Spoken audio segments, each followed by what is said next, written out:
Welcome back to Cliffhangers and Page Turners. This is where we unpack the latest reads. That's right. Think of us as your shortcut to understanding the books everyone's talking about. And today, we're diving deep into a brand new release that's got us really hooked.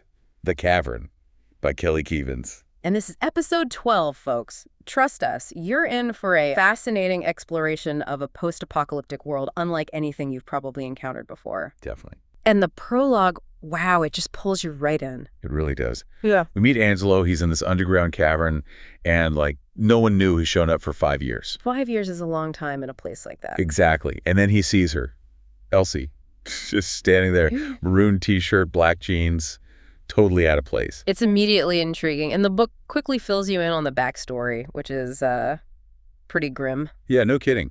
The world got hit by, everything. Muted micronukes, bioweapons, climate change just went off the rails. So the surface is basically uninhabitable. Yellow skies, no rain. It sounds awful. Truly. But humanity, or some part of it, survived.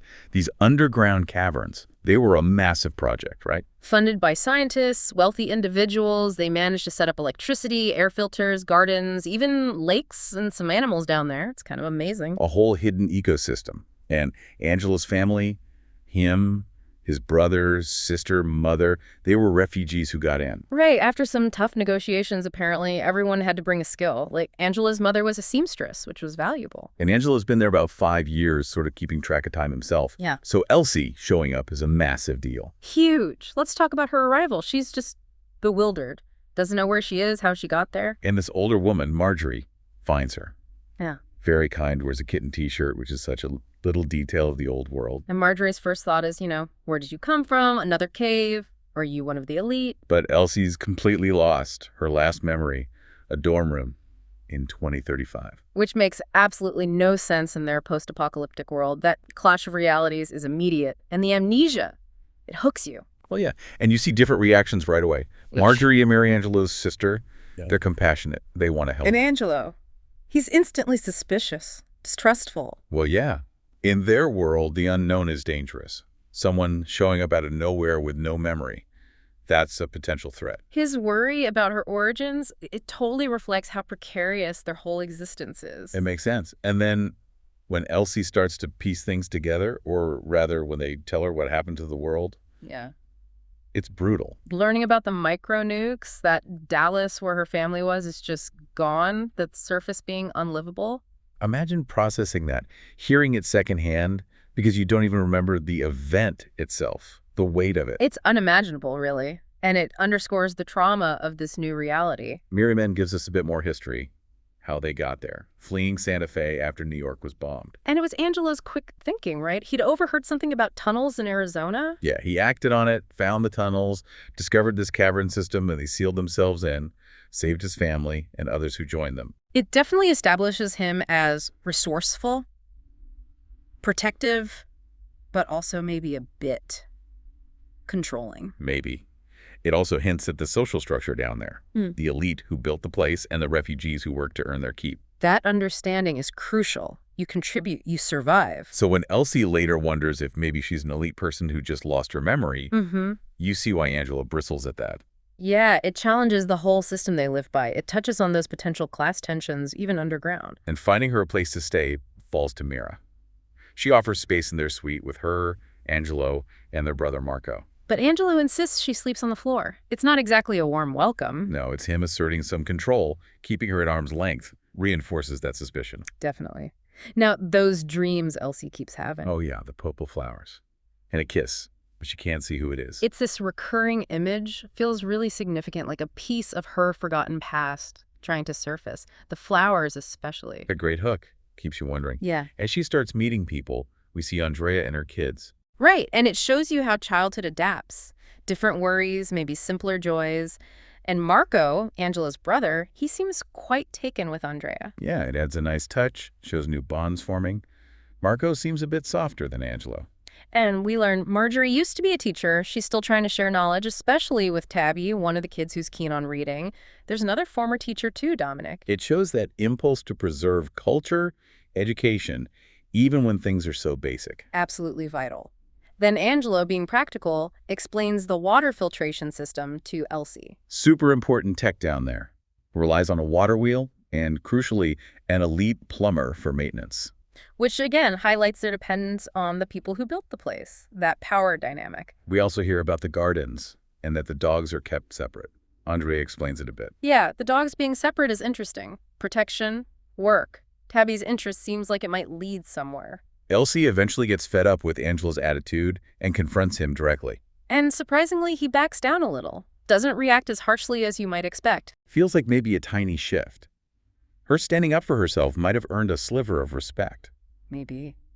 Then Elsie's talking with Andrea near the stables, learning more about the elite. How they rarely show up, how contact is mostly through the maintenance crews, electricians, plumbers, farmers. Paints a picture of them as distant overseers, basically. Providing the infrastructure, but not really part of the community. Andrea also gives Elsie more insight into Angelo.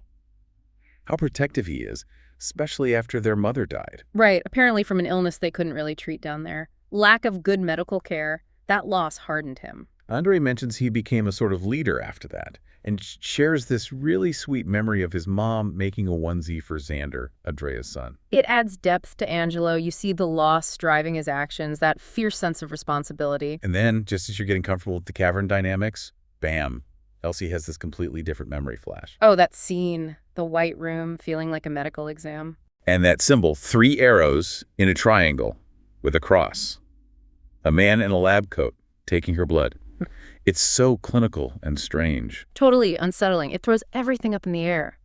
Suggests a past connected to something scientific, maybe even sinister, before the dorm room memory. And then it's gone. Leaves her and us completely questioning what's real. Yeah, the fragments just make the mystery deeper. What caused the amnesia? What's her real story? Even with all that swirling in her head, Elsie starts connecting with people. Jeremy the cook, Lydia the seamstress. Right, Lydia's struggling since Angela's mom passed, but Elsie gives her an idea for a door curtain, and it helps. Elsie's trying to fit in, contribute. She's resilient. And then the big discovery. The surplus room. While they're trying to make that door space for Elsie, they hit a hollow spot in the wall. Angela and her start digging. Marco gets excited. Yeah. And behind the cement, a hidden room. Incredible. You feel the potential shift for the whole community right there. Though Amanda, another resident, seems a bit opportunistic about it. Yeah, her reaction's a bit different. But the room itself, amazing. Right. Medical supplies, antibiotics, proper meds, first aid stuff. And food. Pasta, sauces, snacks. Even tea and coffee. And ice cream. Hope's reaction to the ice cream is just pure joy. After years of basics, it must seem like paradise. Clothes too, dresses, suits, shoes, everything. It's an absolute treasure trove. But Angelo, being Angelo, is cautious. What does this mean? Why was it hidden? While Amanda's more like, great, let's start grabbing stuff. Sets up a bit of tension there. Taking inventory first seems like the sensible path. Angelo's leadership instinct kicking in. And Elsie, her reaction is quiet. Almost like she recognizes it somehow. Or maybe she's just overwhelmed. It's another one of those subtle hints. Does she know more than she realizes? And then we get hit with another wave of her memories, but this time, it's the recent past. The really traumatic stuff. Right, the world outside, bombs, sickness, struggling to survive with a man named Max. And the purple flowers are there again. It's heartbreaking seeing what she went through, the loss of Max. Gives you a real sense of the trauma she's buried. And these memories start coming up more in her sessions with Dr. Simone, the Cavern's therapist. Yeah, she's trying to process Max, and apparently there's someone named Mike, too.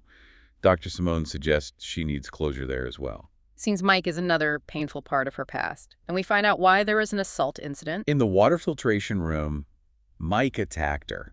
Horrible. But Andrea was there for her, supported her. Shows the dangers aren't just external, and highlights that support network between the women. Meanwhile, Angelo's clearly wrestling with his feelings.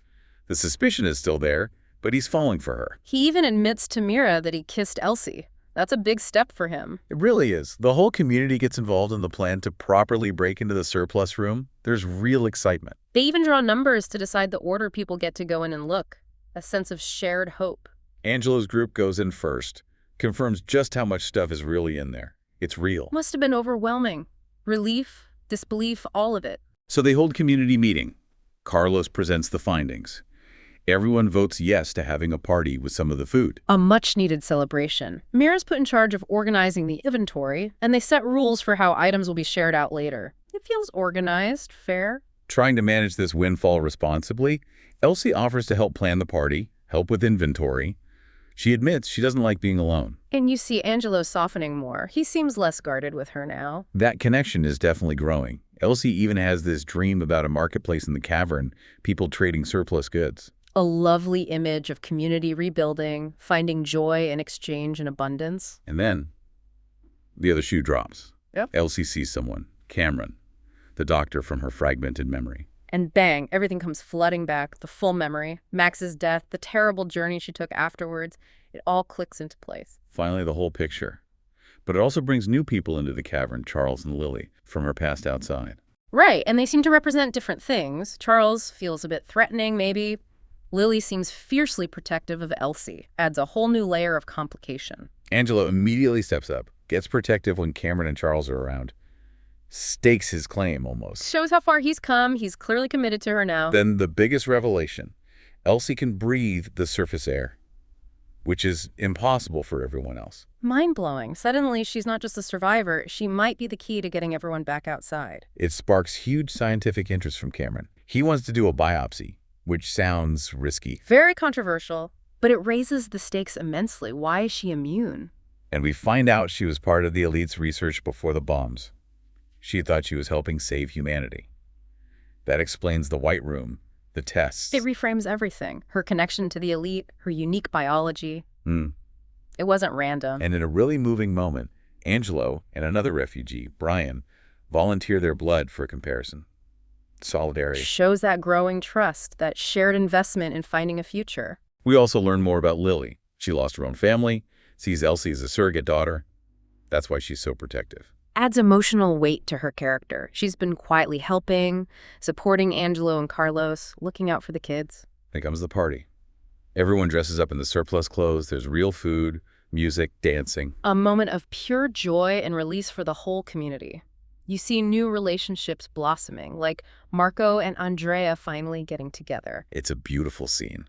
And Elsie and Angelo's connection just deepens through all this. It feels solid now. Their love story becomes central, a real anchor of hope. And Lydia, remember her, she's found her calling, making amazing clothes from the surplus fabrics. People are finding new purpose. It shows how resources can unlock potential, creativity. It's not just about survival anymore. Elsie proposes setting up proper education for the kids at a council meeting, and they appoint her as liaison. She's finding her place. And then, a scientific breakthrough. Cameron finds astragalus, an herb in the garden. He thinks it, maybe with ginger and ginseng they also found, is linked to Elsie's immunity. They plan to cultivate it. Real, tangible hope for developing supplements so others can survive outside too. Huge news. Plus, the Mike situation gets resolved thanks to camera footage Lily apparently had access to. Lily knew about the surplus room too. She'd been monitoring things, even left Elsie a gift there. She's been a guardian angel all along. Amazing. So, with the supplements looking promising and air tests confirming a nearby town is potentially habitable, they decide to leave the cavern. It's happening. They're preparing to move out, reclaim a piece of the world. And the ultimate symbol of that new beginning, Elsie finds out she's pregnant. Wow. Talk about hope for the future. Exactly. So they make the move, arrive at these furnished townhomes. Elsie and Angelo are next door to Andrea and Marco, starting new lives together. They set up a school almost immediately in the town center. Marjorie's ready to teach again. That continuity of learning, it feels so important. Building a real future. And the book ends, well, it ends with Elsie going into labor, right there in the new school building. Poetic, isn't it? Life beginning again in a place of learning. Mira and Dr. Baker are there to help. And their daughter is born, Maxine Agnes Lopez. They call her Max. Max. A beautiful blend of past and future. It's a really hopeful ending. What a story.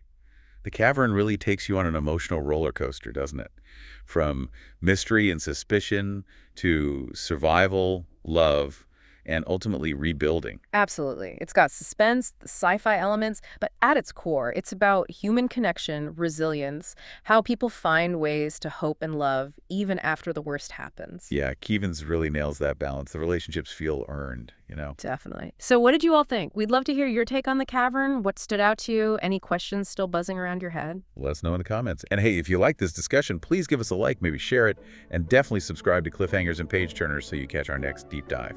And if you enjoyed the book itself, do check out Kelly Keevins. She's on social media, and her website is kellykeevinsauthor.com. See what else she's up to. Good call. All right, that wraps up our look at the Cavern. Join us next week for episode 13, where we'll be tackling To the End of the Line by Sage Greer. Looking forward to that one. Me too. Thanks everyone for tuning in to this deep dive. Until next time, happy reading.